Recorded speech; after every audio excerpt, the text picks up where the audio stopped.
प्रेक्षक हो, आज आपल्या सत्यवेद माध्यम समूहामध्ये आपल्याशी गप्पा मारण्यासाठी विशेष व्यक्ती इथं उपस्थित आहे. आपल्या सांगलीचे सुप्रसिद्ध ऑन्कॉलॉजिस्ट माननीय डॉक्टर श्रीनिकेतन काळे सर यांचं मी सत्यवेद माध्यम समूहाच्या वतीनं स्वागत करतो. सर नमस्कार. नमस्कार.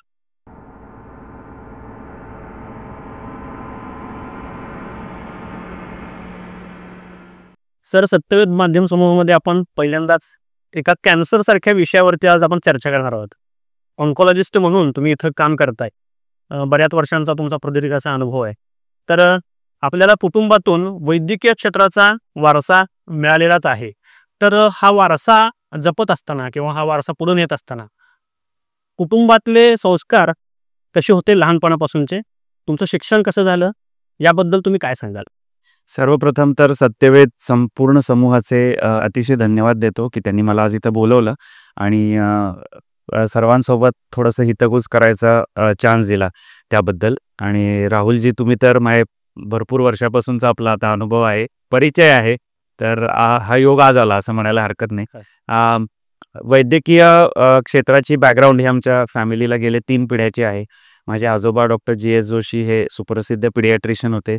हे सांगलीतले पहिले पिडियाट्रिशियन म्हणजे लहान मुलांचे पहिले डॉक्टर आणि पहिलं प्रायव्हेट हॉस्पिटल त्यांनी सांगलीत चालू केलं 1955 साली.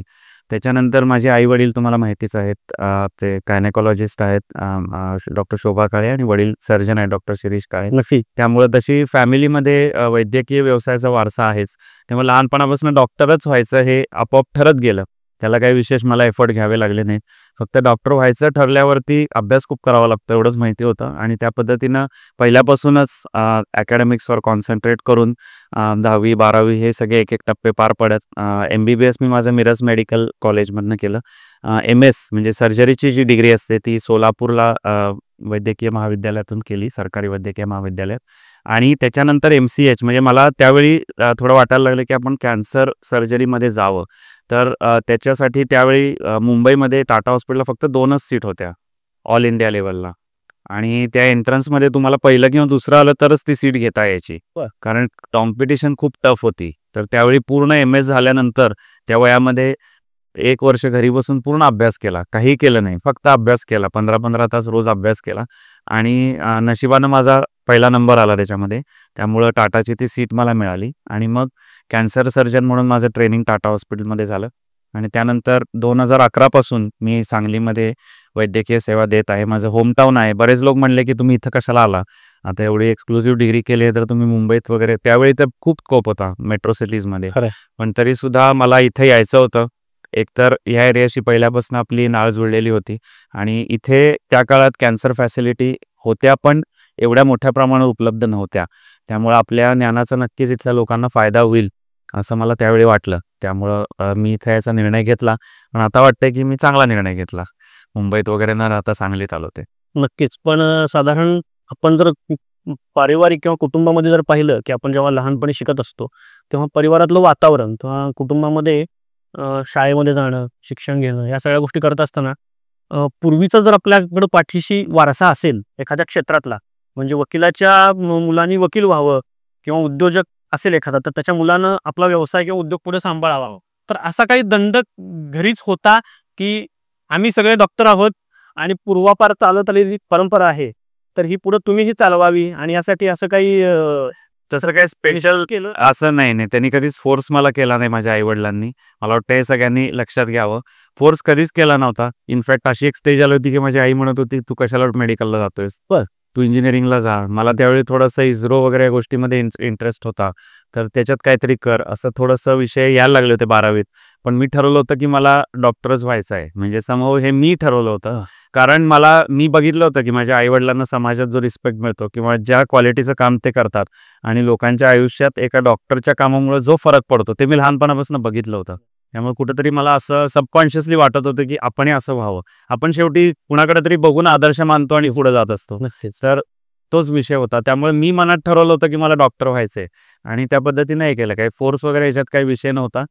त्यांना वाटत असणारच आहे मनातनं की यानं डॉक्टरच व्हावं, पण माझंही ते लायकिंग होतं. माझं लायकिंग नसतं तर मी केलं नसतं, हे मी तितकंच सांगतो. पण माझं लायकिंग असल्यामुळे मी ते नक्कीच. तुमचे वडील शिरीष काळे, डॉक्टर शिरीष काळे आणि डॉक्टर शोभा काळे तुमची आई यांचंही मोठं योगदान आहे वैद्यकीय क्षेत्रात. त्यांचं कामही मोठं आहे, त्यांचं नाव आहे आणि तोच वारसा आता तुम्ही पुढे चालवताय आणि तुम्ही त्यांच्या वारशाला साजेसं असं तुमचं वैद्यकीय क्षेत्रातलं काम किंवा धोडधोड पुढे नेताय.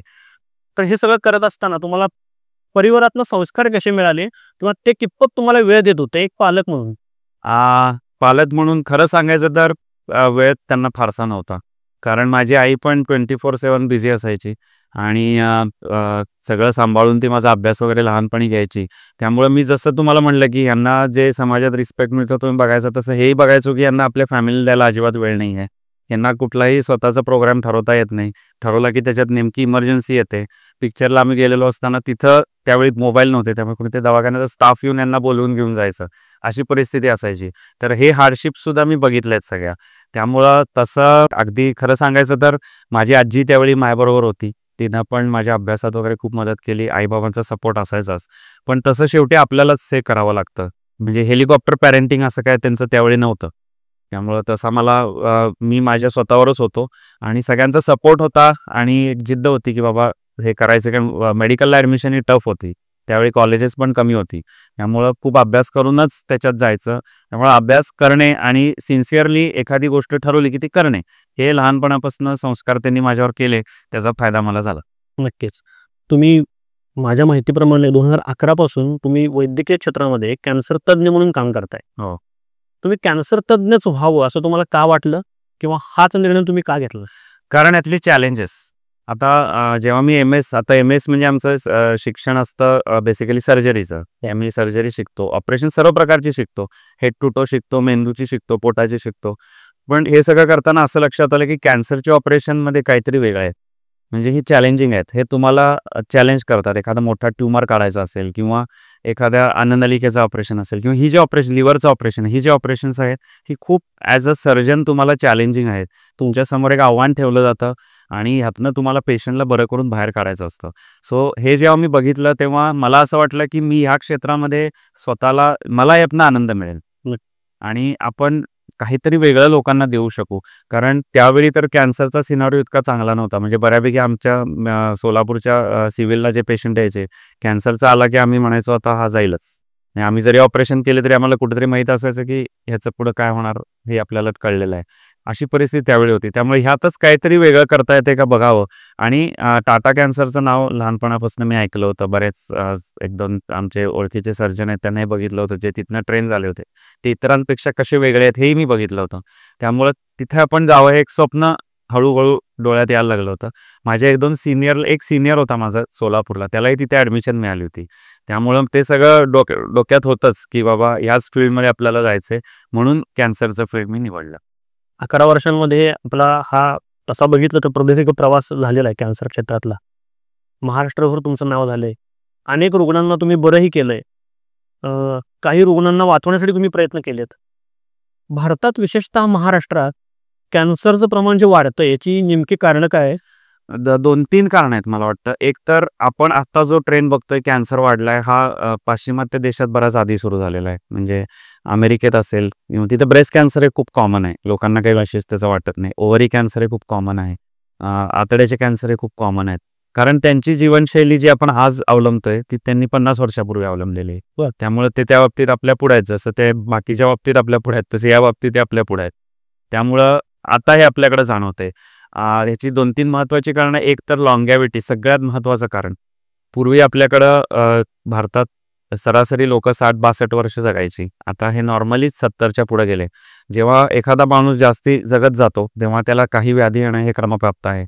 याच्यामध्ये हार्टचे आजार असतील किंवा ब्लड वेसलचे आजार असतील, कॅन्सर असतील, हे एज रिलेटेड आहेत. त्यामुळं हे एजिंग न होतं तुम्ही 70च्या वरची जास्त माणसं ठेवली तर आपोआपच त्यांना कॅन्सर व्हायचं प्रमाण वाढतं. त्यामुळे सगळ्यात महत्त्वाचं कारण माझ्या दृष्टीनं लॉंगॅव्हिटी आहे.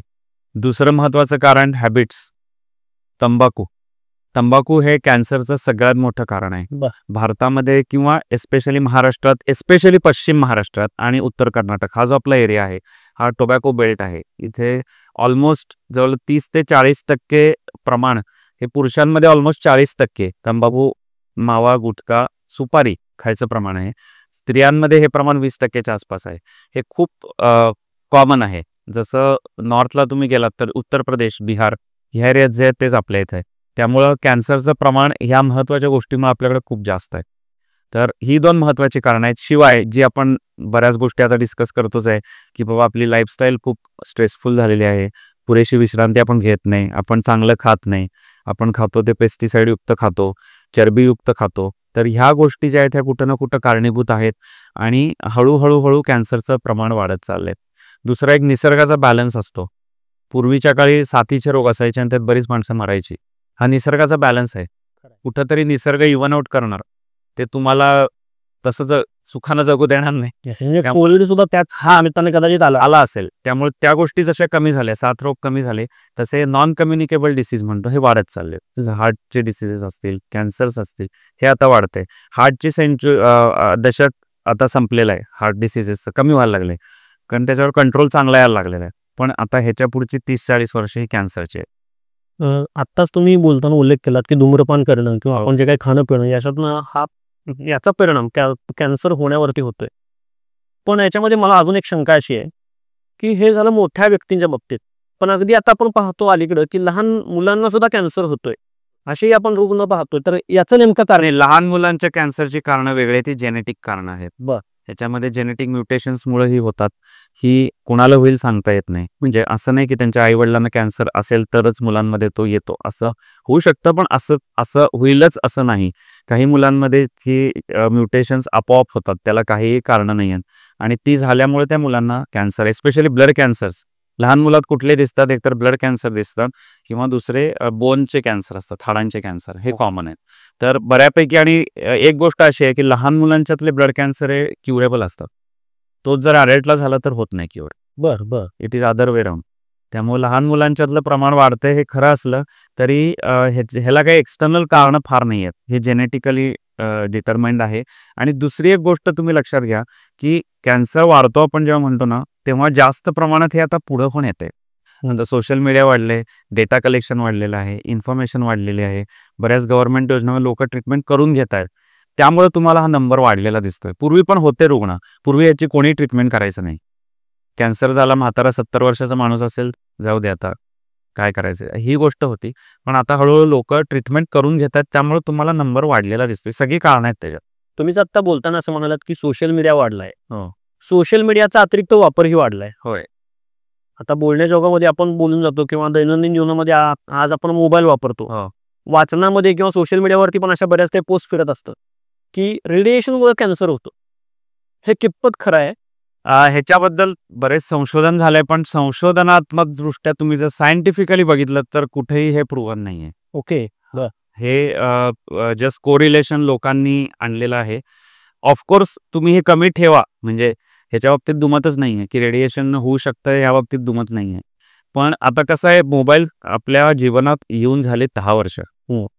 आता कॅन्सर जर व्हायचा असेल तर त्याला कमीत कमी 20 ते 30 वर्ष एक्सपोजर पाहिजे, कारण हे अतिशय लो रेडिएशन आहे, हे हाय रेडिएशन नाही आहे. त्यामुळं आत्ता हे कळणार नाही. मे बी अजून एक 20 वर्षानंतर आपल्याला नक्की कळेल की खरंच यानं काही हार्म होतंय का नाही. पण आजचे जर स्टडीज बघितलेत तर कुठल्याही स्टडीमध्ये असं कन्क्लुसिव्हली सिद्ध झालेलं नाही आहे की बाबा मोबाईल रेडिएशननं कॅन्सर होतो. त्यामुळे सध्या हे मिथच आहे. पण जेवढं तुम्हाला अवॉइड करता येईल तेवढं करणं काही वाईट नाही. ब्लूटूथचा वापर असेल किंवा इयरफोन, हेडफोन्सचा वापर असेल, हे जेवढं तुम्ही कमी करू शकाल तेवढं करण्याचा नक्की प्रयत्न करा. कॅन्सर जाऊ दे, हे ना हिअरिंग प्रॉब्लेमसुद्धा बऱ्यापैकी येतात. त्यामुळं जेवढं अवॉइड करता येईल तेवढं करा, मोबाईलला लांब ठेवा. कॅन्सर म्हणजे नेमकं काय, त्याची नेमकी व्याख्या कशी कराल, तो कसा ओळखायचा आणि त्याच्याबद्दल तुम्ही काय सांगा? आता कॅन्सरबद्दल मी अगदी बेसिकमध्ये जातो. कॅन्सर म्हणजे काय, तर पेशीची अनियंत्रित वाढ. जसं एखादा आता समजा निमोनिया झाला तर काय होतं बाबा, ते विषाणू किंवा जीवाणू शरीरात शिरतात, लंग्समध्ये लॉज होतात आणि लंगवरती ते अफेक्ट करतात, त्यामुळे तुम्हाला निमोनिया होतो. तसं कॅन्सर हे शरीरातल्याच पेशी असतात, हे कोणी बाहेरचं कोणी नसतं. त्या पेशी वेड्यासारख्या वागायला लागतात. आपल्या शरीरातली प्रत्येक पेशी ही जेनेटिकली नियंत्रित असते. त्याची वाढ कधी थांबायची हे ठरलेलं आहे. केस किती वाढणार, तुमची वाढ, तुमची हाईट किती वाढणार, तुमचा प्रत्येक ऑर्गनचा साईज किती असणार ठरलेला आहे. त्या ठिकाणी ती गोष्ट थांबली पाहिजे. परंतु काही पेशींमधला हा कंट्रोल जेव्हा जातो तेव्हा त्या पेशी अनियंत्रितरित्या वाढायला लागतात आणि प्रॉलिफरेट होतात. 1च्या 2, 2च्या 4, 4च्या 6 असं ते वाढत जातं आणि त्याची गाठ तयार होते. तर ही असते कॅन्सरची गाठ. आता हे कशामुळे वाढतं त्याची बरीच कारण आहेत. तर बेसिक ते नियंत्रण सुटतं. ते सुटायचं कारण मी ज्याला म्हटलं की तंबाखू तुम्ही खात असाल त्यातले जे फॅक्टर्स आहेत, पोल्युशन असेल, हे जे फॅक्टर्स आहेत किंवा आता प्लास्टिक म्हणताय तुम्ही, तर त्याच्यामध्ये जे त्याला मी कार्सिनोजेन म्हणतो, म्हणजे ज्याच्यामुळे कॅन्सर होतो. तर हे घटक पेशीमध्ये शिरून त्याच्यातल्या DNA वर अफेक्ट करून त्यातलं कंट्रोल मेकॅनिझम तुमचं हॅम्पर करतात. त्यामुळे ती पेशी वाढायला लागते, परत परत डिवाइड व्हायला लागते आणि त्याची कॅन्सरची गाठ तयार होते. आता ही गाठ एकाच ठिकाणी राहत नाही. म्हणजे समजा फुफ्फुसात तयार झाली तर तिथेच राहत नाही, कारण त्याला असतो रक्तपुरवठा, ब्लड सप्लाय असतो. जशी गाठ तयार असते तर ब्लड सप्लाय वाढत जातो. ते नवीन नवीन रक्तवाहिन्या तयार करतात आणि पेशी त्या रक्तवाहिन्यातनं पूर्ण शरीरात पसरतात. अरे बा. आणि त्या जिथे जाऊन लॉज होतात, जिथे जाऊन थांबतात, तिथं ते परत वाढायला लागतात. इतकं सोपं आहे ते. पण त्यामुळे हे ट्रीट करणं खूप अवघड आहे. एकाच ठिकाणी नियंत्रित राहत नाही. कशामुळे झालं कळत नाही. नक्की आपण काय करायचं कळत नाही. एक गाठ काढली तर दुसऱ्या ठिकाणी उगवतो. म्हणून कॅन्सरची ट्रीटमेंट ही अवघड आहे की त्याच्यासाठी. तर बेसिक कॅन्सर म्हणजे अनियंत्रित पेशीची वाढ. तर ती कशी थांबवता येईल ह्याच्यावर पुढचं सगळं भविष्य अवलंबून आहे ट्रीटमेंटचं. त्याची नेमकी लक्षणं कोणती? लक्षणं आता कसं आहे, कॅन्सर हा शरीरातल्या कुठल्याही अवयवाला होऊ शकतो. जेवढे अवयव तेवढं कॅन्सर. त्याच्याप्रमाणे लक्षणं बदलतात. आता समजा एखादी स्त्री आहे, तिला ब्रेस्ट कॅन्सर डेव्हलप व्हायला लागलं, पहिलं लक्षण गाठ दिसेल तिला ब्रेस्टमध्ये, ते पसरतं काखेत गाठ दिसेल किंवा दुखायला लागेल. आता आमच्याकडे अजूनही अशा स्त्रिया भरपूर येतात की ज्यांची फुटलेली असते गाठ, लक्षच देत नाहीत, कुठून जखम झाली असते, अरे बाप. किडे पडण्याचे लेवल आलेले असते. तर ही लक्षणं ब्रेस्ट कॅन्सरची. तोंडामध्ये गाठ येते. कॅन्सरचं प्राथमिक लक्षण ही गाठ असते. जे अवयव एक्सटर्नली आपल्याला दिसतात ते आपल्याला कळू शकतं. जसं तोंडात आहे, तोंडामध्ये गाठ येते किंवा तोंडाला घाण वास यायला लागतो, दात डिले होतात, ब्लिडिंग व्हायला लागतं, गळ्यात गाठी येतात, हे सगळे कॅन्सरची लक्षणे.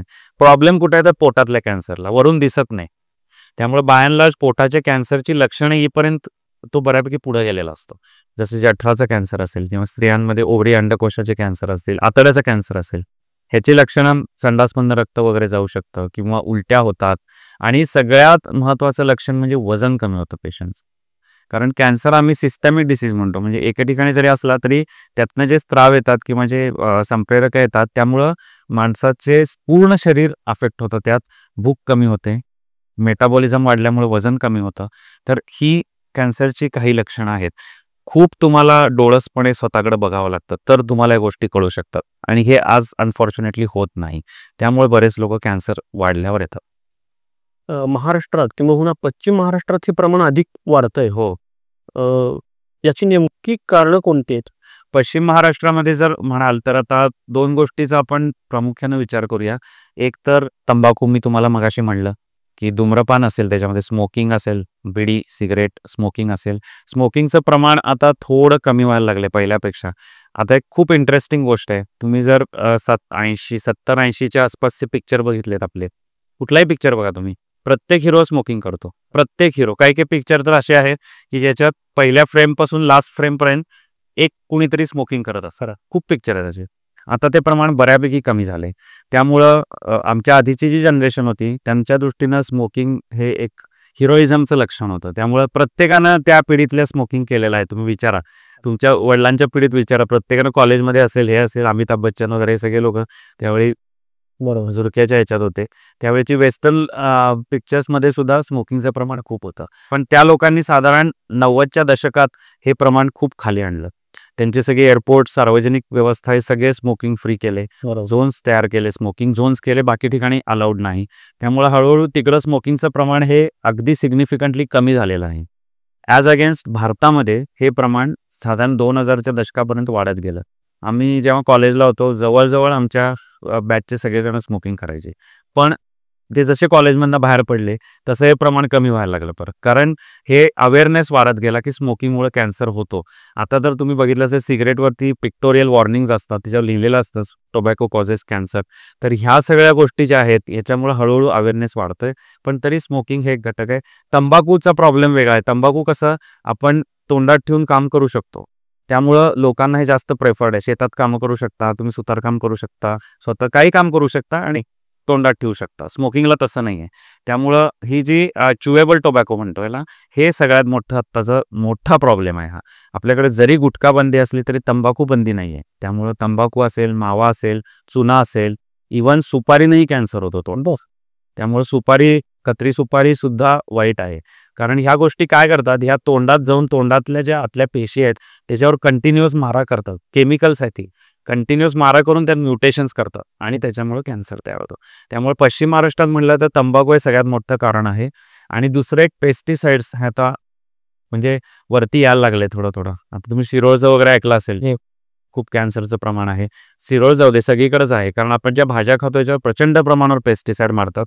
अर्थात ते त्यांचा व्यवसायाचा भाग आहे, त्यांना पण प्रोडक्शन घ्यायचं आहे, त्यातनं जास्तीत जास्त उत्पन्न काढायचं आहे आणि कीड नको आहे. म्हणजे त्यात काही वाईट इंटेन्शन करत नाहीत ते, पण ह्याचा परिणाम आपल्यावरती असा होतो की कंटिन्युअस आपण केमिकल खातोय आणि कुठं ना कुठं ते आपल्याला अफेक्ट करतात. तसं 1 to 1 कॉझेशन अजून कुठंच सापडलं नाही आहे. म्हणजे कुठला तुम्ही असा रिसर्च पेपर नाही आणू शकत की हे पेस्टिसाइड वापरलं म्हणून हा कॅन्सर झाला, इतक्या प्रमाणात वापरलं म्हणून हा कॅन्सर झाला, असं अजून नाही आहे.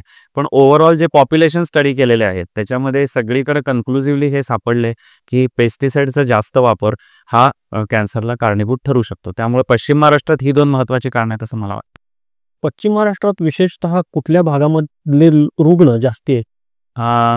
तसं स्पेसिफिक सांगणं अवघड आहे. आता मी जसं तुम्हाला म्हटलो की कोल्हापूर पट्टा जो आहे किंवा आपला जो रुरल एरिया आहे जिथे शेती चांगली आहे, कारण जिथं पाणस्थळ भाग आहे किंवा नदी काठचा जो भाग तिथं रोगाचं प्रमाण जास्त आहे पिकांवरती आणि म्हणून पेस्टिसाइड जास्त वापरले जातं असं असणं आहेच की बरोबर. त्यामुळं येतात, पण तरी आता पूर्व भागातनं पण येतात आपल्याकडं. खूप पेशंट येतात. राय एरियामध्ये सुद्धा आता पाणी आलं नाहीये तिथे सुद्धा ते प्रमाण इकडेच कॅनॉल आहेत, सगळीकडे शेती आहे आणि पेस्टिसाइड कुठे मारतात असं. खरं. आता द्राक्ष तुम्ही घेतली ना तर नक्की तुम्हाला हिरवं द्राक्ष दिसत, पांढरच दिसतं ते.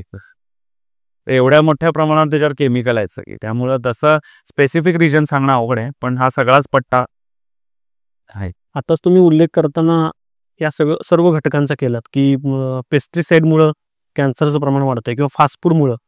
तसंच बोलताना तुम्ही धूम्रपानाबद्दलही आत्ता बोललात. तर या कारणांव्यतिरिक्त अजून अन्य अशी कोणती कारणं आहेत का की ज्यामुळं कॅन्सर होऊ शकतो? सगळ्यात महत्त्वाचं ह्याच्या व्यतिरिक्त म्हणाल तर जेनेटिक. हे एस्पेशली स्त्रियांमध्ये खूप कॉमन आहे की तुमच्या आईला, बहिणीला किंवा आजीला, आत्याला, म्हणजे या स्त्रियांना जर ब्रेस्ट कॅन्सर असेल तर तुम्हाला व्हायचं प्रमाण खूप जास्त असतं. जेनेटिक हे खूप महत्त्वाचं कारण आहे कॅन्सरमध्ये. म्हणजे साधारणतः ब्रेस्ट कॅन्सरमध्ये असं म्हणतात की 10% ब्रेस्ट कॅन्सर हे जेनेटिक असतात. 100 पैकी 90चं कारण कळत नाही का झाला, 10चं तुम्ही जेनेटिक सांगू शकता. त्यामुळे जेनेटिक्स हे सुद्धा एक महत्त्वाचं कॅन्सर होण्याचं कारण आहे. पण त्याच्या व्यतिरिक्त स्पेसिफिक कारण कुठलंही नाही आहे. माझ्याकडे भरपूर असे पेशंट येतात जे चांगलं खातात, ऑर्गॅनिक भाज्या खातात, कुठलंही व्यसन नाही आहे, घरात कोणालाही कॅन्सर नाही आहे, तरीही त्यांना कॅन्सर झाला. अरे वा. आणि ते विचारतात आम्हाला की बाबा हे का झालं. तर आता ह्या घडीला माझं उत्तर एकच असतं, नशीब खराब आहे आपलं. आता यातनं बाहेर कसं पडायचं ते बघूया. कारण कळू शकत नाही. मे बी अजून 15-20 वर्षानं रिसर्चनं आपण शोधू शकू, सध्या तरी नाही करत. अलीकडेच वाचनात बऱ्याचदा येतं आपल्या की प्लास्टिकच्या आवरणामधले पदार्थ किंवा पेपरमधले पदार्थ किंवा ते प्लास्टिकच्या आवरणामधले पॅकिंगमधले पदार्थ आपण खातो आणि त्यातलं खाण्यामुळं किंवा त्या पॅकिंगमधलं खाण्यामुळं कॅन्सर होऊ शकतो. किंवा चहाचा आपला कप जो असतो छोटा, जो आज आपण बाहेर कुठेही सहज जाता पिऊन जातो, म्हणजे कागदी कपातला चहा असेल किंवा प्लास्टिकच्या कपामधला चहा असेल, विशेषतः चहा हा गरम पदार्थ आहे, तर त्यामुळं कितपत कॅन्सरचं प्रमाण आहे आणि हे खरं आहे का? हे काही प्रमाणात खरं आहे, पूर्ण खरं नाही आहे. तर आता कसं आहे, आपण आता खूपच प्लास्टिक आपल्या दैनंदिन जीवनाचा भाग झालाय किंवा प्लास्टिक आता ते जे आपण कागदी कप म्हणतो ना त्यालाही आतून प्लास्टिकचं वेस्टच लावतात ते, आणि त्याशिवाय तुम्ही त्यात चहा पिऊ शकत नाही. कागदा लगेच ओला होईल, त्याला काहीतरी बॅरियर पाहिजे. त्यामुळे हे प्लास्टिक असतं. प्लास्टिक जेव्हा हीट होतं तेव्हा त्यातले केमिकल्स हे आतल्या जे काही द्रावण असेल त्यात रिलीज होतात, हेही खरं आहे. पण ह्याच्यामुळे कॅन्सर होतोच का, तर हे सांगणं खूप अवघड आहे. त्याच्यामध्ये काही अशी द्रव्य, थॅलिन्स वगैरे अशी काही केमिकल्स आढळले आहेत की जे कॅन्सरोजेनिक असतात. पण ह्याचं प्रमाण किती जातं ह्याचं क्वांटिफिकेशन होत नाही आहे. आता कसं आहे माहिती आहे का, जेव्हा तुम्ही एखादी गोष्टीवर ब्लेम करता तेव्हा त्याला सायंटिफिक प्रूफ पण द्यावं लागतं. बरोबर. की बाबा ह्याच्यामुळं झालेलं आहे कॅन्सर, तर ह्याचं प्रमाण किती आहे, किती कॉन्सन्ट्रेशनमध्ये किती वर्ष त्या माणसानं त्याचं सेवन केल्यावर हे झालंय. आता हे बऱ्यापैकी टोबॅकोमध्ये सिद्ध झालेलं आहे की तुम्ही 10 पाकिट जर किंवा 10 पाकिट सिगरेट जर 10 वर्ष घेतली तर तुम्हाला 100% कॅन्सर होणार. ह्या गोष्टी सिद्ध झालेल्या आहेत. तर तसं ह्याच्यामध्ये काही सिद्ध झालेलं नाही आहे अजून. परंतु पॉझिटिव्ह रिलेशनशिप ही हळूहळू एस्टॅब्लिश व्हायला लागली. म्हणजे असं आढळून यायला लागले की हे होऊ शकतं. आता एखादी गोष्ट होऊ शकते हे कळलंय आणि तुम्हाला जर ती अवॉइड करता येत असेल तर करा. शक्यतो प्लास्टिकच्या ह्याच्यातनं काही पिऊ नका. शक्यतो चहाचे कप हे स्टीलचे किंवा काचेच्या ह्याच्यातनं घ्या. आता बऱ्याच हॉटेल्समध्ये परत काचेचे कप द्यायला लागलेत. इव्हन 5 स्टार हॉटेल्समध्ये पण आता डिस्पोजेबलच्या ऐवजी रियुजेबल कप द्यायला लागलेत ते लोक. तर ही चेंज व्हायला लागलेत. आता ह्याच्यात मी एक सांगायचं म्हणजे आपले सुधीरदादा गाडगे आपले आमदार, ते कधी आले किंवा त्यांना कुठल्या प्रोग्रामला बोलवलं की ते कधीच प्लास्टिकच्या कपमधनं चहा पित नाहीत. हे आम्हाला माहित नव्हतं. तेव्हा पहिले 1-2 वेळा त्यांना आम्ही चहा येतच पाठवलं. मग आता कळलं की त्यांना बोलवलं तर आपल्याला कप लागतो. मग कप आणायचा किंवा ग्लास आणायचा, त्यातनं ते पितात. म्हणजे ही त्यांनी एक स्वतःवर घालून घेतलेली शिस्त आहे की जे आपण स्वतः फॉलो केली पाहिजे. आणि मला वाटतं की जेवढं तुम्हाला अवॉइड करता येईल तेवढं करा. होतो का नाही हा वेगळा विषय आहे, आपल्याला माहित नाही, पण कमीत कमी होऊ शकतो एवढं जरी आपल्याला डोक्यात असेल तरी मला वाटतं ते अवॉइड केलेलं कधीही चांगलं. प्लास्टिकच्या पाण्याच्या बाटलीमधून आपण पाणी पितो. हो, याचं कितपत प्रमाण आहे किंवा याचा काही इफेक्ट होतो? त्याचा इफेक्ट होण्याचं प्रमाण कमी आहे. कारण जेवढं माझ्या वाचनात आलेलं आहे ते जर तुम्ही हीट केलं हा. तर त्याचा परिणाम जास्त होतो. नुसतंच जर तुम्ही ठेवलं तर एवढा परिणाम होत नाही. अर्थात प्लास्टिक हे निसर्गाला हार्मफुल आहे, तुम्हाला नसलं तरी. त्यामुळे जेवढं अवॉइड करता येईल तेवढं करा. स्वतःच्या बाटलीतनं पाणी न्या, थर्मासमधनं न्या. ह्या गोष्टी आपण करू शकतो. किंवा रियुजेबल प्लास्टिक वापरू शकतो. म्हणजे ह्या थोड्याफार गोष्टी जेवढं आपल्याला शक्य आहे आपल्या लाईफस्टाईल, सगळ्या गोष्टी आपण नाही करू शकत. बरोबर. म्हणजे मला कधी कधी असं वाटतं की लोक ह्याचा अतिरेक पण करतात कधी कधी. म्हणजे बरेचदा पाहुणे आलेले असतात, आम्ही हे घेत नाही. मग ते सगळ्या गोष्टी परत चेंज कराव्या लागतात. त्यामुळे एवढं हार्ड अँड फास्ट नाही, पण जेवढं तुम्हाला अवॉइड करता येईल तेवढं केलेलं नक्कीच चांगलं. आता आमच्या IMAचे मीटिंग्स असतात ना, तिथं पण पूर्वी प्लास्टिकचे हे असायचे. आता हे सगळं बंद केलेलं. IMAच्या मीटिंगला असाच केटर घेतो की जो चहा स्टीलच्या कपमधनं देईल आणि पाणी प्यायला स्टीलचे किंवा ग्लास देऊ शकेल. अशाच लोकांना आम्ही केटरिंगचे हे देतो. आता ते उलटं व्हायला लागले. या चांगल्या गोष्टी आहेत, आपण फॉलो केल्या पाहिजेत. आता कुटुंबामध्ये आपण जेव्हा खाणं-पिणं करत असतो, तर हल्ली सर्रास प्रत्येकाच्या घरामध्ये फ्रीज आहे. आणि बऱ्याचदा भाजीपाला आपण बाजारातून आणतो, तो फ्रीजमध्ये ठेवतो का तर ती भाजी टिकली पाहिजे. हो. बऱ्याचदा असंही वाचनामध्ये येतं की फ्रीजमध्ये अशा काही गोष्टी ठेवल्यामुळं, जास्ती दिवस ठेवल्यामुळं सुद्धा अशा काही गोष्टी होऊ शकतात. नाही. याचा खरंच काही इम्पॅक्ट आहे? म्हणजे आपल्या सगळं किंवा ह्याच्याबद्दल ते काही फ्रीजचा काही संबंध नाही आहे. फ्रोझन गोष्टमुळे कॅन्सर होतं असं कुठेही प्रूव्ह झालेलं नाही आहे. ऑफकोर्स त्या पालेभाज्या जर पेस्टिसाइड मारलेल्या असतील, चांगल्या धुवून व्यवस्थित साफ करून किंवा हे करून तुम्ही वापरा, काय प्रॉब्लेम नाही. आणि फ्रीजमध्ये ठेवल्यानं कॅन्सर होत नाही, म्हणजे दॅट इज 100%. डॉक्टर, तुम्ही अतिशय समर्पक अशी काही प्रश्नांची उत्तरं देताय. त्याच्यातून प्रेक्षकांच्या बऱ्याच काही शंका आणि प्रश्न यांचं समाधान होतंय. कॅन्सर हा दुसऱ्या किंवा तिसऱ्या टप्प्यात गेल्यानंतरच कळतो किंवा लक्षात येतं की बाबा आपल्याला असं काहीतरी वेगळी लक्षणं जाणवत आहेत. मग त्याच्यासाठी डॉक्टरांकडं पेशंट येतो, दाखवतो आणि मग उपचार चालू होतात. तर हे उपचार घेतल्यानंतर बरं होण्याचं प्रमाण कितपत आहे?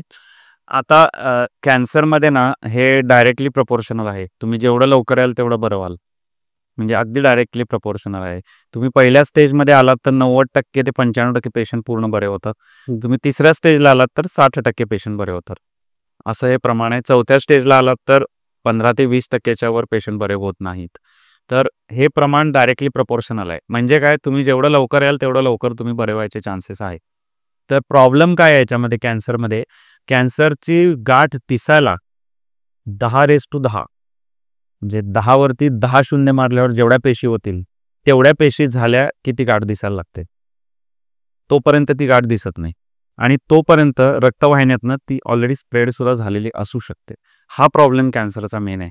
त्यामुळं थोडंसं विजिलंट राहणं खूप गरजेचं आहे. आता बऱ्याच स्त्री आमच्याकडे येतात, त्यांना गाठ असतेच, त्यांना 6-6 महिने लक्ष देत नाही. ही काय असेल, कसली तरी असेल, मला दुखत नाही आहे, काहीच होत नाही आहे. आता कॅन्सरमध्ये दुखणं हे खूप लेट चालू होतं. पेन नसतं त्याच्यात. पेनलेस लंप म्हणतो आम्ही त्याला. म्हणजे पेन, दुखणं नसलेलं गाठ ही फार महत्वाची आहे. ही कॅन्सरचं लक्षण असू शकतं. जी गाठ दुखते पहिल्यापासून ना ती इन्फेक्शनची असते, बरं, कॅन्सरची नसते. त्यामुळं दुखणं दुखायसाठी थांबू नका. कॅन्सरमध्ये दुखणं हे खूप लेट चालू होतं. त्यामुळे तुम्ही जेवढं लवकर याल तेवढं अधिक चांगलं. मी जसं म्हटलं, पोटातल्या यांचं काही कळू शकत नाही, पण ॲटलिस्ट स्तनाचं असेल, तोंडातलं असेल, या गाठी दिसू शकतात. हे तुम्ही लवकर येऊ शकता. त्यामुळं तुम्ही जर तुम्ही जसं म्हटलं दुसऱ्या तिसऱ्या स्टेजमध्ये आले की बरं व्हायचं प्रमाण कमी होतं. अतिशय बरोबर आहे ते. म्हणून पहिल्या स्टेजला येणं हे त्यातलं सगळ्यात महत्त्वाचं आहे. आणि कॅन्सर बरा होऊ शकतो का हा प्रश्न तुमचा होता, तर कॅन्सर हा बरा नक्कीच होऊ शकतो, प्रोव्हायडेड तुम्ही लवकर आलात तर. आमच्या टाटाची टॅगलाईनच आहे, cancer is curable if detected early, अशी टॅगलाईन आहे, त्यांच्या प्रत्येक बसवर लिहिलेलं असतं. कॅन्सरसाठी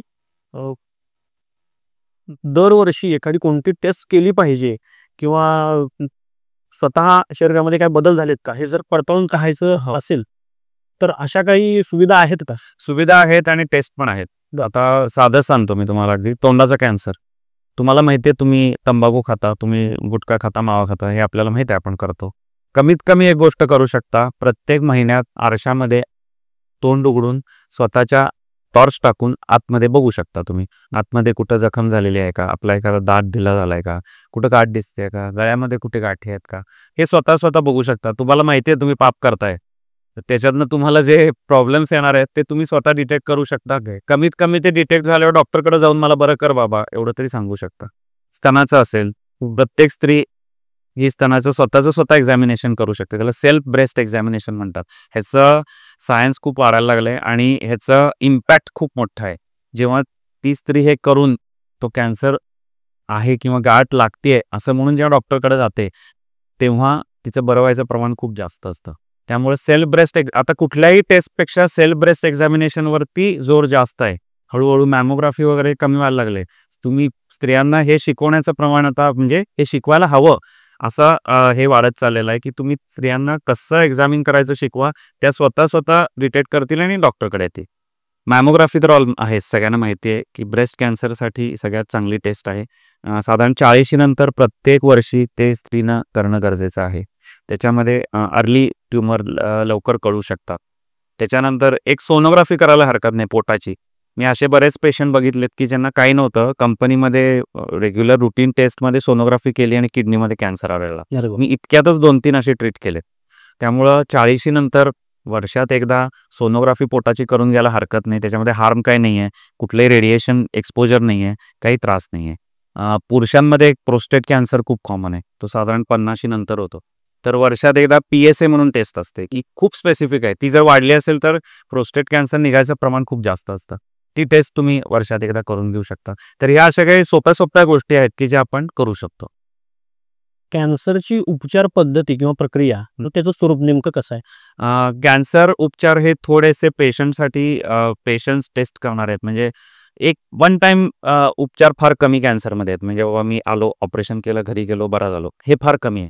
ह्याच्यामध्ये मल्टीडिसिप्लिनरी ट्रीटमेंट आहे. म्हणजे काय, तर मी सर्जन आहे, मी ऑपरेशन करणार. मग ते ऑपरेशन केल्यावर मी मुख्य गाठ काढून टाकली, पण ज्या पेशी पसरल्यात त्यांचं काय, त्यासाठी मी किमोथेरपी देतो. किमोथेरपी म्हणजे काय, तर इंजेक्शनद्वारे औषधं देतो किंवा गोळ्या देतो, की जे सर्व शरीरामध्ये ते औषध पसरून कुठं पेशी गेल्यात त्या सगळ्या मारून टाकतं. मग येतो रेडिएशनचा डॉक्टर येतो. रेडिएशनचा डॉक्टर काय करतो, मी जिथनं गाठ काढली आहे तिथं परत गाठ उद्भवू नये म्हणून त्या भागाला रेडिएशन्स देतो. तर हे मल्टीडिसिप्लिनरी ट्रीटमेंट आहे. हे 3 मेन मोडॅलिटी कॅन्सर ट्रीटमेंटच्या आहेत. तर हे सगळ्याचं कॉम्बिनेशन वेगवेगळ्या पद्धतीने आपण करतो. म्हणजे आधी सूप प्यायचं, मग जेवण करायचं, मग डेझर्ट खायचं, हे स्टँडर्ड आहे जेवणात. आमच्याकडे तसं नसतं. आम्ही कधी पहिले ऑपरेशन करतो, मग किमो देतो, मग रेडिएशन करतो. कधी पहिले किमो देतो, मग ऑपरेशन करतो, मग रेडिएशन करतो. कधी पहिले रेडिएशन देतो, मग ऑपरेशन करतो, मग किमो देतो. तर हे कॉम्बिनेशन चेंज होतं सगळ्या प्रत्येक कॅन्सरचं. पण हे कॉम्बिनेशन खूप महत्त्वाचं आहे. खूप पेशंट अजून सुद्धा आहेत की जे ऑपरेशन करताना पळून जातात, मला काय त्रासच नाही, आम्ही कशाला रेडिएशन घेऊ. पण असं चालत नाही. मग तुम्हाला 1 वर्षानं कॅन्सर परत आला की मग त्यावेळी आपल्याला वाटतं आपण त्यावेळी स्वतःचं नुकसान करून घेतलं. त्यामुळे हे करून देऊ नका. त्यामुळे हे मल्टीडिसिप्लिनरी ट्रीटमेंट लक्षात ठेवा. जोपर्यंत तुमचा डॉक्टर म्हणत नाही तुझी ट्रीटमेंट पूर्ण झालेली आहे, तोपर्यंत हालायचं नाही. आणि सगळ्यात महत्त्वाचं म्हणजे फॉलोअप. आता अपेंडिक्स काढलं माणसाचं, तो परत त्या डॉक्टरकडे गेला नाही तरी चालतं. आमच्याकडे तसं नसतं. आम्ही पेशंटला सांगतो, तू आलास तर आता आपले ऋणानुबंध आयुष्याचे आहेत. आम्ही त्यांना सांगतो, बाबा ट्रीटमेंट नंतर 3 महिने, 6 महिने, वर्षानंतर येत राहायचं. कसं यायचं, फॉलोअपचे पण पद्धती आहेत. पण लाईफ लाँग तुम्हाला त्या डॉक्टरच्या संपर्कात राहणं गरजेचं आहे. कारण मी 10 वर्षानंतर ब्रेस्ट कॅन्सर परत आलेले बघितले. त्यामुळं ह्या गोष्टी फार महत्त्वाच्या आहेत. फॉलोअप हा तेवढाच महत्त्वाचा आहे. त्यामुळे हे असे सर्वसाधारण ढोबळमानानं असे उपचार पद्धती कॅन्सरमध्ये वापरतात. कॅन्सरच्या उपचार पद्धतीमध्ये जी काही तुम्ही सविस्तर उपचार पद्धती किंवा प्रक्रिया सांगितलीत, यासाठी खर्चही प्रचंड येतो. मोठ्या प्रमाणावरती पैसाही खर्च होतो. तर बऱ्याचदा समाजामध्ये आज बरेच लोक अवेअर झालेले आहे. म्हणजे कोविड नंतर तर हमखास लोकांना आरोग्याचं महत्त्व कळलंय. बऱ्याच लोकांनी मेडिक्लेमही केलेले असतं. पण ज्यांनी मेडिक्लेम केलेला नाही, अशा लोकांसाठी शासकीय स्तरावरती ज्या काही योजना आहेत, ह्या कोणत्या योजना आहेत आणि त्याचा लाभ रुग्णाला कशा पद्धतीने घेता येतो?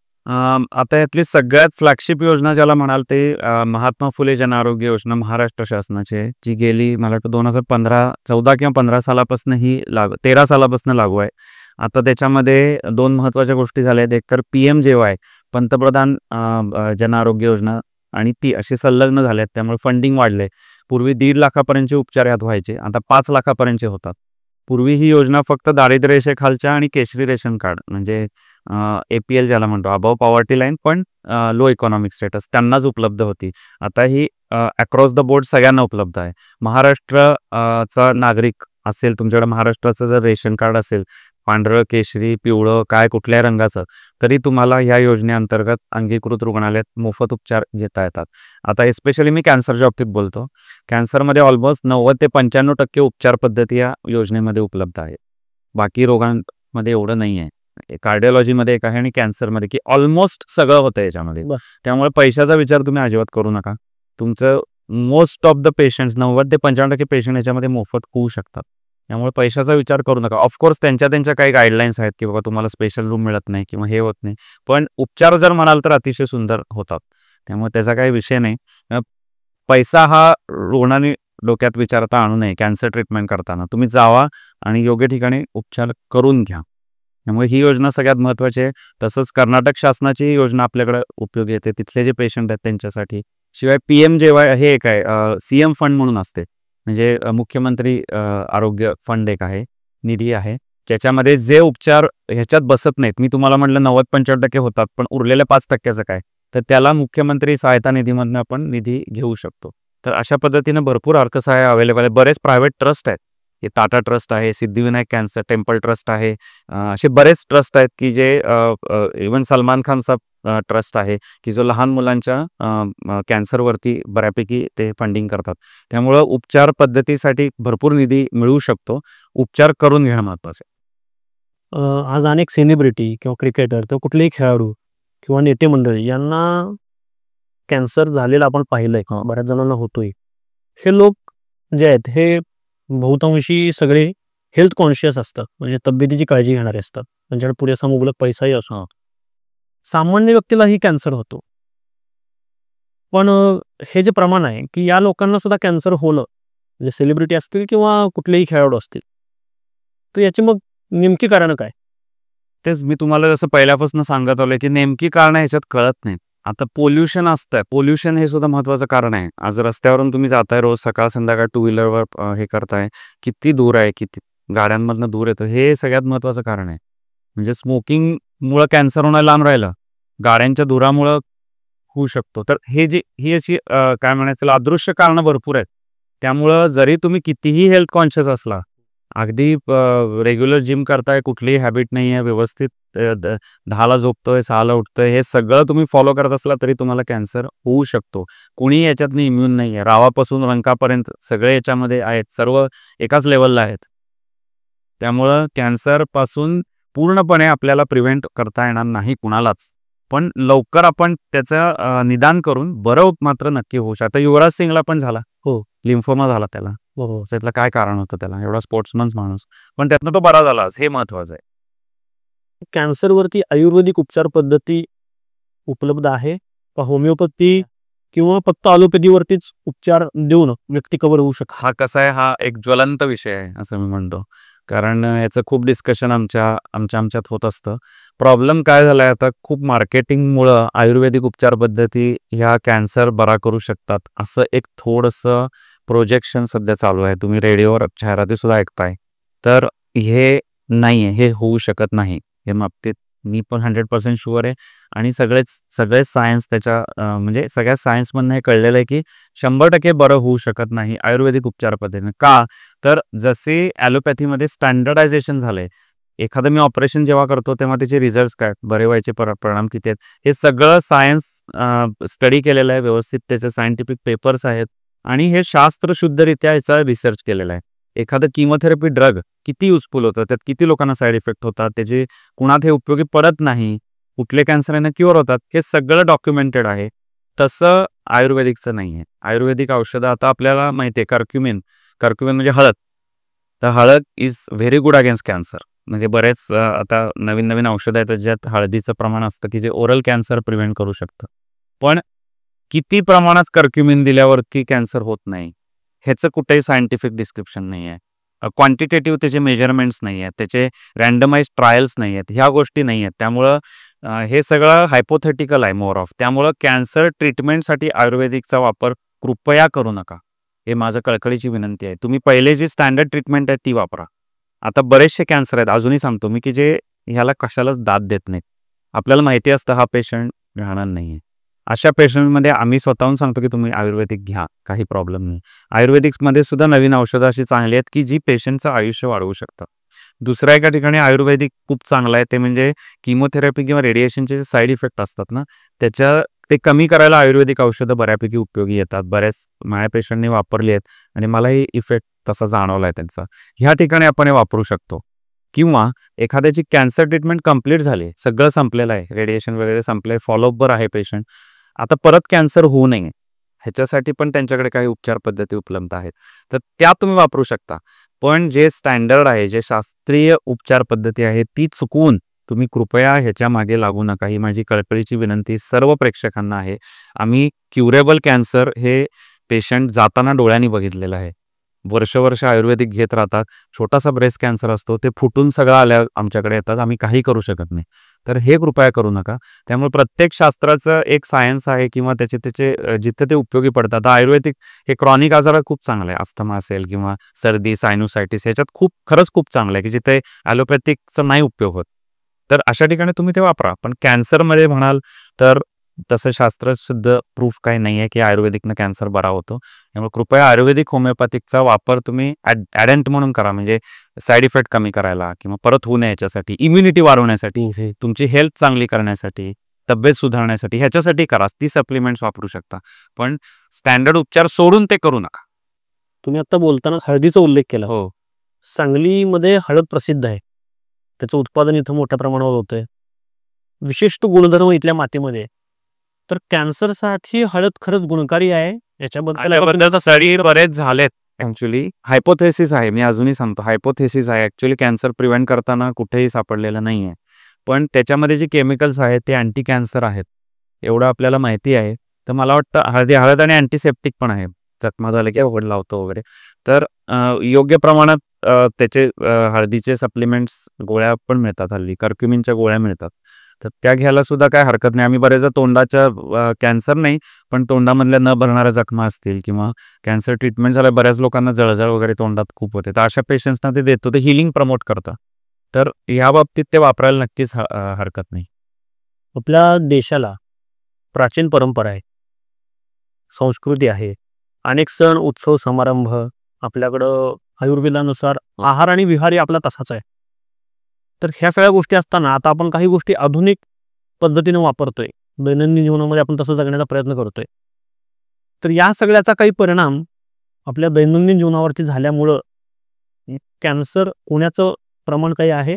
डायरेक्ट नाही, इनडायरेक्ट आहे. इनडायरेक्ट म्हणजे कसं आहे, आता असं म्हणतात की तुम्ही जिथे राहता तिथलं खाद्य खावा. तुम्ही पंजाबमध्ये राहत असाल तर पराठे खावा, लस्सी प्या.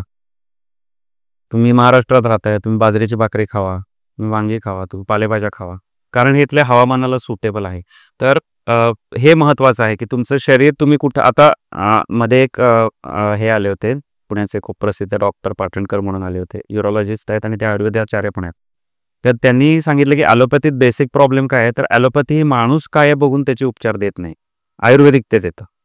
तुमची प्रकृती काय आहे, म्हणजे ते दोष काय आहेत तुमचे, किंवा उष्ण प्रकृती आहे, किंवा हे सगळ्या गोष्टी आयुर्वेदात आहेत, त्या पद्धतीने ते उपचार. मी पर्सनलाइज थेरपी जास्त आहे, तर तसं थोडंसं हे ॲलोपॅथीत कमी आहे, पण आयुर्वेदिकमध्ये आहे. आणि आपल्या जुन्या परंपरेत आहे, म्हणजे बाबा उन्हाळ्यात काय खायचं, हिवाळ्यात काय खायचं, या गोष्टी फॉलो करायलाच पाहिजेत. कारण आपण जे कधी फास्ट फूडच्या आहारी चाललेलो आहे, का प्रॉब्लेम्स आहेत, तर आता साधं सांगतो, तुम्ही जास्त फास्ट फूड खाल्लं याच्यामध्ये फायबर कमी असतं, त्यामुळं तुमचं अन्न आतड्यात जास्त वेळ राहतं, कॉन्स्टिपेशन होतं, आणि त्यामुळं आतड्याचा कॅन्सर होऊ शकतो. तर हेच महत्त्वाचं कारण आहे कोलॉन कॅन्सर, मोठ्या आतड्याचा कॅन्सर अमेरिकेत वगैरे जास्त काय तर ह्याच्यामुळे आहे. हे फास्ट फूड जे खातात, लो फायबर डाएट खातात, त्यामुळं ट्रान्झिट वाढतो, म्हणजे अन्न पचनाचा वेळ वाढतो, अन्न जास्त वेळ आत राहतं आणि त्याच्यामुळं कॅन्सर होऊ शकतं. ॲज अगेन्स्ट आपण आपल्या भागात आहोत, आपल्या भागात पालेभाज्या भरपूर होतात, आपण पालेभाज्या भरपूर खातो, फायबर खूप मिळतात, सगळ्यांना मोशन व्यवस्थित होते, आतड्याचं कॅन्सरचं प्रमाण त्या मनानं कमी. तर अशा ह्या गोष्टी आहेत की म्हणून सगळं सोडायचं नाही आपलं, कारण जे पूर्वजांनी सांगितलं मग ते वर्षानुवर्ष त्यांनी बघत ऑब्झर्वेशननं ते गोष्टी आलेल्या आहेत. त्यामुळं हे स्टँडर्ड नॉर्म्स आपण फॉलो केले पाहिजेत. अगदी मी असं म्हणत नाही की बाबा तुम्ही 100% तेच करा. शेवटी आपण आलोय म्हणल्यावर आपण कुठेतरी मजा करणार, कधीतरी आईस्क्रीम खाणार, कधीतरी आपण पिझ्झा खाणार, ह्या गोष्टी करणार आपण, शेवटी आयुष्य आपलं. पण रेग्युलर लाईफस्टाईल ठेवणं हे फार गरजेचं आहे, फार गरजेचं आहे. रोज मी उठून रात्री 12 वाजता पार्ट्या करत बसलो तर ते नाही चालत, तुमचं शरीर ते ॲक्सेप्ट करत नाही. त्यामुळं तुम्ही जे विचारलं ना ते फार महत्त्वाचं आहे. तर मला वाटतं रुटीन तुमच्या ज्या परंपरा आहे त्या बेसिक तुम्ही फॉलो करा. थोडंफार चीटिंग हे सगळ्यांना करतातच. हल्ली हॉटेलिंगचं प्रमाण प्रचंड वाढलं, किमान महिन्यातून एकदा, दोनदा, तीनदा असं होतं. आता हॉटेलिंग वाढलंय तर तिथं ते रुचकर व्हावं जेवण किंवा चांगलं लागावं याच्यासाठी बरेच काही गोष्टी केल्या जात आहेत आणि त्याच्यातून काही गोष्टी कॅन्सर होण्याच्या दृष्टीने अशा काही असू शकतात. हां, म्हणजे बेसिक एक तर ना चरबी हे सगळ्यात महत्त्वाचं कारण आहे. तुम्ही जेवढं जास्त फॅट खाल ना ते शरीराला हार्मफुल आहे. त्यामुळे चरबीचं प्रमाण कमीत कमी ठेवायचं. दुसरं रेड मीट, मटण, बीफ ह्याला रेड मीट म्हणतात. हे पचायला जड असतं. अगेन ते मोठ्या आतड्यात जाऊन मोठ्या आतड्याचे कॅन्सर्स करू शकतं. तिसरी महत्त्वाची गोष्ट म्हणजे आता हे ॲक्च्युली आमच्या बुक्समध्ये पण आहे. तुमचा आहार कसा पाहिजे. तुमच्या आहारामध्ये पालेभाज्यांचं प्रमाण, व्हेजिटेबल्स आणि फ्रुट्स ह्याचं प्रमाण खूप जास्त पाहिजे. ह्या दोन्ही गोष्टी तुमचा कॅन्सर प्रिव्हेंट करू शकतात. म्हणजे हे अगदी आमच्या स्टडीजमध्ये सुद्धा आलेलं आहे. त्यानंतर तुमचं व्यायाम, रोज 45 मिनिटं व्यायाम, आठवड्यात 4 दिवस, हे महत्त्वाचं आहे. एवढा तुम्ही केलात तर कॅन्सर व्हायचं प्रमाण कमी होतं. ब्रेस्ट कॅन्सरचं प्रमाण कमी होतं तुम्ही जर रेग्युलरली व्यायाम करत असाल तर. ओबेसिटी, तुमचं जर वजन लिमिटमध्ये असेल तर तुम्हाला कॅन्सर व्हायचं प्रमाण नक्कीच कमी असतं. एस्पेशली मोठ्या आतड्याचा ब्रेस्ट कॅन्सर, ओव्हरीचा कॅन्सर हे डायरेक्टली वजनाशी रिलेटेड आहे. त्यामुळं लाईफस्टाईल, जर तुम्ही हॉटेलिंग म्हणलात, कधीतरी हॉटेलिंग सगळेच करणार, आपण करतोच आणि करायला पाहिजे, तेवढं आयुष्य एन्जॉय करायला पाहिजे. पण रोज उठून हॉटेलला नाही जेवायचं. शेवटी घरचं जे डाएट आहे, पोळी किंवा भाकरी, भाजी, लोणचं, आमटी, एखादं कालवण, हे जे आहे हे तुम्हाला जायलाच पाहिजे. हे तुमचं स्टेपल डाएट पाहिजे. मग त्याच्यावर ॲड ऑन तुम्ही करू शकता. त्यामुळं हॉटेलिंग हे लिमिटमध्येच ठेवा, कारण ते काय वापरतात, कुठलं तेल वापरतात आपल्याला माहिती नाही आहे आणि हे 100% तुम्हाला हार्मफुल होऊ शकतं. कॅन्सरचं प्रमाण महिलांमध्ये अधिक आहे का पुरुषांमध्ये? पुरुषांमध्ये अधिक आहे. ह्याचं बेसिक कारण हॅबिट्स. तंबाखूची हॅबिट, तंबाखू एकच हॅबिट आहे. 30% कॅन्सर हे फक्त तंबाखू बंद केल्यामुळे प्रिव्हेंट होऊ शकतात आपल्या एरियातले. म्हणजे जर सगळ्या माणसांनी तंबाखू बंद केली, आपल्या सांगली, कोल्हापूर, सातारा, पुणे आणि उत्तर कर्नाटकमधल्या सगळ्यांनी तंबाखू खायचं बंद केलं तर 30% कॅन्सर तिथेच कमी येईल. त्यामुळं कॅन्सर हे पुरुषांतर जास्त हे तंबाखूमुळे आहे. अदरवाईज स्त्रियांमध्ये प्रमाण जास्त आहे. ते मेनली ब्रेस्ट कॅन्सरमुळे आहे आणि सर्विक्स कॅन्सर म्हणजे गर्भाशयाचा मुखाचा कॅन्सर हा भारतातला सगळ्यात कॉमन कॅन्सर होता. पब्लिक प्रॉब्लेम व्हायला लागला होता, पण हळूहळू त्याचं प्रमाण कमी व्हायला लागले. सर्विक्स कॅन्सर कमी होतं आणि ब्रेस्ट कॅन्सर वाढत चाललं. त्यामुळं तंबाखूशी नॉन रिलेटेड कॅन्सर जर तुम्ही बघितले तर स्त्रियांच्यात प्रमाण जास्त आहे, पण ओव्हरऑल तंबाखूमुळे पुरुषांच्यात तुम्हाला जास्त प्रमाण दिसतं. साधारण देशातली किंवा महाराष्ट्रातली तुलनात्मक आकडेवारी काय सांगता? साधारण लाखात 100 लोकांना कॅन्सर होतो. त्यातले 60% पुरुष असतात, 40% स्त्रिया असतात. बरं. मगाशीच बोलता बोलता तुम्ही उल्लेख केलात की भारत सोडून इतर देशात कॅन्सरचं प्रमाण अधिक आहे. हो, त्याच्याबद्दलही आपण सविस्तर थोडंसं उल्लेख केलात. हो. तर ती आकडेवारी कशी आहे? हे साधारण इथे 100 असतील तर तिथे 150 पर्यंत आहेत आणि हे वेस्टर्न कंट्रीजमध्ये आहेत, सगळ्या जगात नाही आहे. बेसिकली युरोप, अमेरिका, की जे प्रगतीच्या बाबतीत आपल्या पुढे एक स्टेप आहेत, त्यांच्यामध्ये हे प्रमाण जास्त आहे. आणि बेसिकली त्यांचं, मी तुम्हाला जसं म्हटलं ना, फॅटचं प्रमाण जास्त आहे त्यांच्या फूडमध्ये आणि रेड मीट खूप खातात, ते बीफ वगैरे खूप खातात. तर हे हार्मफुल घटक आहेत की ज्याच्यामुळं कोलॉन कॅन्सर, ब्रेस्ट कॅन्सर हे त्यांच्याकडे जास्त आहे. मुलं होत नाहीत. सगळ्यात स्त्रियांचं प्रमाण ब्रेस्ट कॅन्सर वाढायचं हे खूप महत्त्वाचं कारण आहे. त्यांच्याकडं लेट मॅरेजेस असतात, मुलं होत नाहीत बऱ्याचशा. म्हणजे आता ब्रेस्ट फीडिंग आणि child birth is protective against breast cancer. जर अ, अ, मूल लवकर झालं त्या स्त्रीला तर ते ब्रेस्ट कॅन्सरला प्रोटेक्टिव्ह असतं.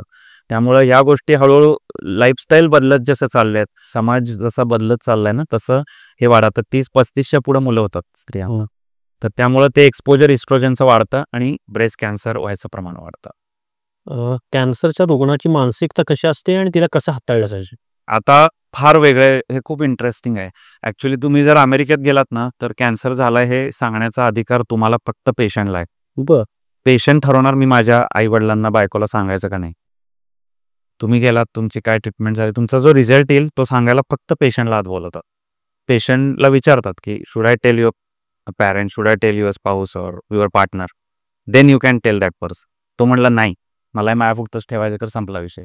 तो एकटा येऊन ट्रीटमेंट घेऊन जातो. आपल्याकडे उलट आहे, बरोबर उलट आहे.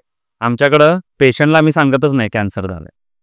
आमच्याकडे रिलेटिव्ह येतात, रिपोर्ट दाखवतात, पेशंटला ते म्हणतात आम्ही सांगितलं नाही आहे, तुम्ही पण बोलू नका. ओके. मग पेशंट येतो, आम्ही त्याला तपासतो, त्याला बाहेर पाठवतो आम्ही. मग आम्ही रिलेटिव्हशी बोलतो की याचं काय करायचं. तर हे खूप वेगळं आहे, कारण आपली कल्चरली आपण वेगळे आहोत, आपली मानसिकता वेगळी आहे. आपल्याकडचे लोक तितक्या इझिली कॅन्सर झालाय हे ॲक्सेप्ट करत नाहीत. आता आहेत भरपूर लोक की जे करतात, अगदी पॉझिटिव्हली करतात आणि बरे पण होतात. पण अजूनही कॉमन जर बघितलं तुम्ही तर हीच पद्धत आहे.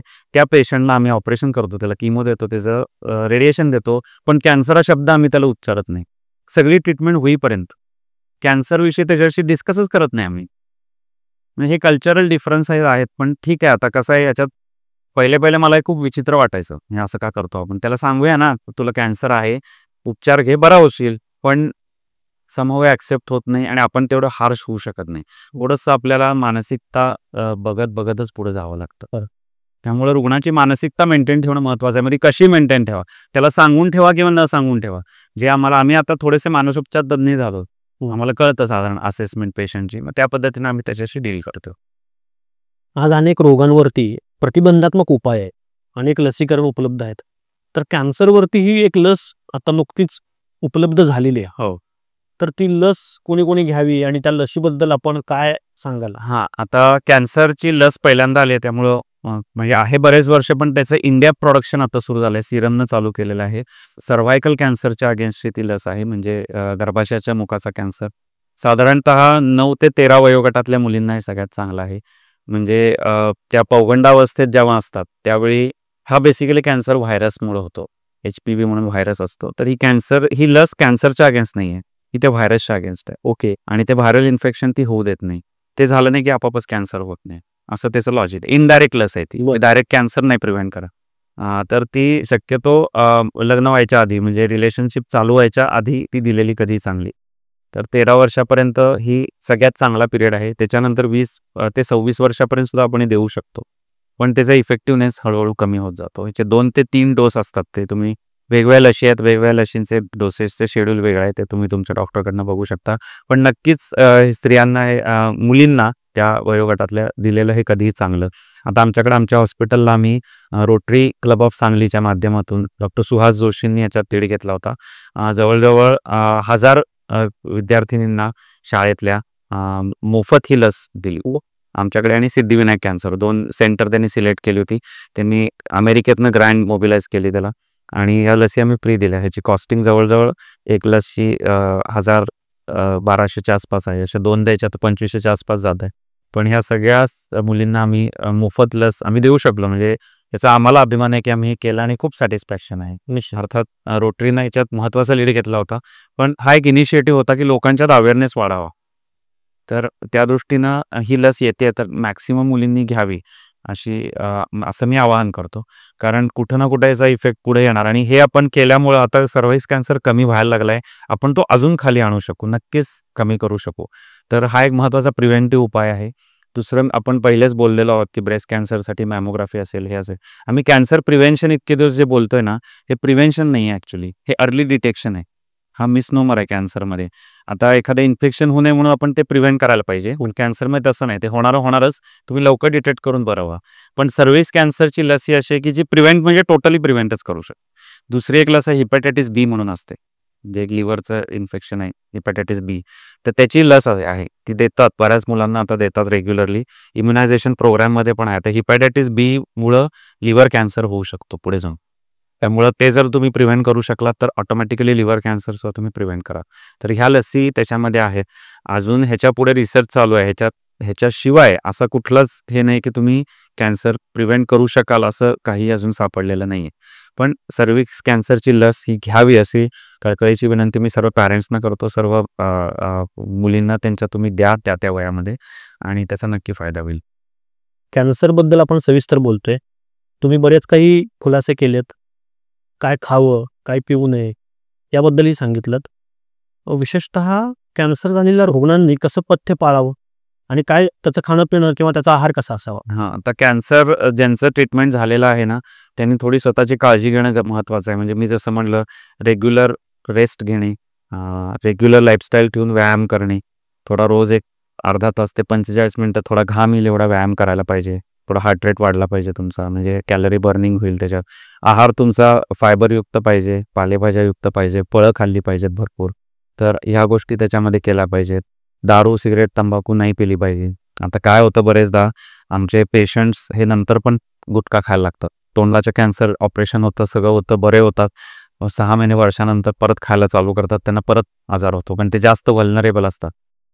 बरेचसे आमचे दारू पिणारे असतात लोक, ते बंद करतात. मग एकदा बरे झाले की त्यांच्या मनातनं ती भीती निघून जाते कॅन्सरची. मग हळूच विचारतात, सर 30 चालेल का म्हणून. मग आता प्रॉब्लेम कसा आहे, कधीतरी 30 घेतली तर काय फरक पडत नाही. पण एकदा 30 चालेल म्हणलं की तू रोजच 30 करायला लागतो. मग ते 60 होतं, मग ते 90 होतं, मग ते आपल्या हाताबाहेर जातं. तर ह्या गोष्टी आम्ही बघितल्या आहेत डे टू डे. त्यामुळे शक्यतो या सगळ्यापासून स्वतःला दूर ठेवा. तरी स्वतःचे मित्र बना. आपल्याला बरं व्हायचं आहे, आपण एकदा हा झटका खाल्लेला आहे, यातनं बाहेर पडायचं आहे, ही गोष्ट डोक्यात कायम ठेवा. आणि कॅन्सर एकदा एखाद्या पेशंटला झाला की तो त्याला एकट्याला होत नाही, पूर्ण कुटुंबाला होतो. अख्खं कुटुंब त्यात हॅम्पर होतं. एखाद्या स्त्रीला 35व्या वर्षी ब्रेस्ट कॅन्सर होतो, तिची मुलं, तिचा नवरा, तिचे घरचे, हे सगळे पूर्ण कुटुंब त्याच्यामध्ये भरडलं जातं. त्यामुळे तुम्ही एकदा त्यातनं बरे झालात तर तुमची जबाबदारी अजून वाढली आहे की तुम्ही ह्यातनं स्वतःला कसं मेंटेन ठेवताय. आणि तुमच्या 4 मित्रांना सांगा तंबाखू खाऊ नका, हे तितकंच महत्त्वाचं आहे. तर हे सगळं तुम्ही आरोग्य दूत बनले पाहिजे असं मला वाटतं की तुम्ही एकदा कॅन्सरमधनं बाहेर पडला, स्वतःलाही हेल्दी ठेवा आणि आपल्या 4 मित्रांना, ओळखीच्यांना पण त्यातनं बाहेर काढा. त्यामुळे हे पथ्य फार महत्त्वाचे आहे. कॅन्सरवर उपचार घेण्यासाठी आपल्याकडे सध्या कोणत्या सुविधा उपलब्ध आहेत. विशेषतः आपलं होरायझन नावाचं हॉस्पिटल आहे, तिथं आपण कोणत्या सुविधा देत आहे आणि आता ते अत्याधुनिक स्वरूपात सर्वांच्या सेवेमध्ये लवकरच रुजू होते. हो, तर कशी रचना आहे किंवा कशा पद्धतीने. असं 2015 पासून आम्ही हॉस्पिटल चालू केलं गणेशनगर येथे. तर सर्जरी आणि किमोथेरपी म्हणजे इंजेक्शन्स आम्ही देतो. आमच्याकडे किमोथेरपी स्पेशालिस्ट डॉक्टर वैभव आमले आहेत माझ्याबरोबर आता बरेच वर्ष. तर ह्याच्यात आम्ही आता फॅसिलिटी ॲड करतोय. आम्ही आता रेडिएशन थेरपीसुद्धा चालू करतोय. तर ते त्या जुन्या हॉस्पिटलला शक्य नव्हतं, म्हणून धामणी रोडला आम्ही आमचं नवीन वास्तू उभारलेली आहे. ते आता गेले 1 महिनाभर झालं आम्ही तिथं काम पण चालू केलेलं आहे. तर स्लोली आमचं पूर्ण हॉस्पिटल आम्ही तिथे कॅन्सरशी रिलेटेड सगळ्या सुविधा तिथे शिफ्ट करतोय. या मंथ एंडपर्यंत आमचं रेडिएशन मशीन पण येईल. त्यामुळे 1-2 महिन्यात आम्ही रेडिएशन मशीन वरती सुद्धा पेशंट ट्रीटमेंट्स चालू करू. डॉक्टर दिनेश बराक म्हणून सुप्रसिद्ध रेडिएशन ऑन्कॉलॉजिस्ट, जे पूर्वी सिद्धिविनायकला होते आता कोल्हापुरात आहेत, ते परत आपल्याकडे येत आहेत. ते पण आमच्याबरोबर आहेत. तर अशा पद्धतीनं आम्ही एकत्र कॅन्सर ट्रीटमेंट देणार आहे. बऱ्याच फॅसिलिटीच्या पूर्वी नव्हत्या, त्या आम्ही आता चालू केल्या आहेत. ह्या पेशंट्सना आहार खूप महत्त्वाचा असतो. काय खायचं, काय खायचं नाही, त्यासाठी आहार तज्ज्ञ आमच्याकडे येतात. प्रत्येक पेशंट ऑपरेशन झाल्यावर आम्ही त्यांना आहार त्यांचा प्लॅन करून देतो. त्याचप्रमाणे फिजिओथेरपी महत्त्वाची आहे. आता तोंडाचा कॅन्सर असेल, ब्रेस्ट कॅन्सर, या पेशंटना व्यायाम करायला लागतात, नाहीतर फ्रोझन शोल्डर होतो, गळ्यात दुखायला लागतं, मान हालत नाही, तोंड उघडत नाही, खाता येत नाही. हे प्रॉब्लेम्स कमी करण्यासाठी रेग्युलर प्रत्येक पेशंटचे आम्ही फिजिओथेरपी करून घेतो.